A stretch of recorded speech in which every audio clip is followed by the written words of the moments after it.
नमस्कार, मैं किरण ओझा अपने चैनल श्रद्धा माँ किरण ओझी लोकगीत पर आप लोगों का स्वागत करती हूँ, अभिनंदन करती हूँ और आशा करती हूँ कि आप लोग जहाँ भी होंगे स्वस्थ होंगे, मस्त होंगे, अपने अपने परिवार में व्यस्त होंगे और माता रानी की कृपा आप सबके परिवार के ऊपर और आपके ऊपर बनी रहे, यही हमारी दुआ है। और आप लोग ज़रूर नाच पर का गीत, बहुत ही प्यारा चुटकुला मज़ेदार नाच पर का गीत है, आप लोग सुनिए, कैसा लगे लाइक करके ज़रूर बताइएगा। मज़ेदार भी है और दर्द भरा भी है, और सुनिएगा आगे और पूरा वीडियो फुल वॉच करिएगा। जय श्री कृष्णा, राधे राधे।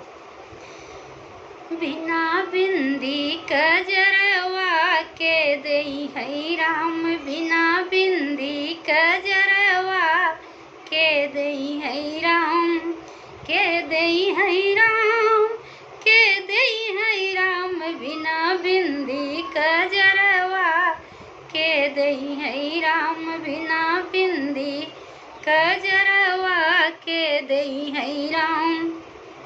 नैहर में सब लोग भरे हैं, नैहर में सब लोग भरे हैं, बिना माया या दरवा के करी है राम, बिना माया या दरवा के करी है राम, बिना बिंदी कजरवा के देई है राम, बिना बिंदी कजरवा के देई है राम।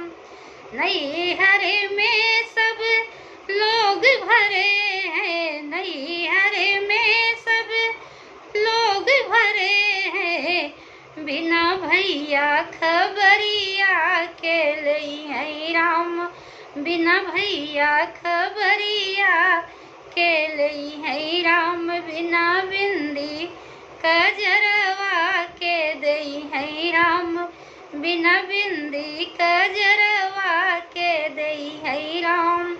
नैहर में सब लोग भरे हैं, नैहर में सब लोग भरे हैं, बिना बाबा दहेजवा के देई है राम, बिना बाबा दहेजवा के देई है राम, बिना बिंदी कजरवा के देई है राम, बिना बिंदी कजरवा के देई है राम।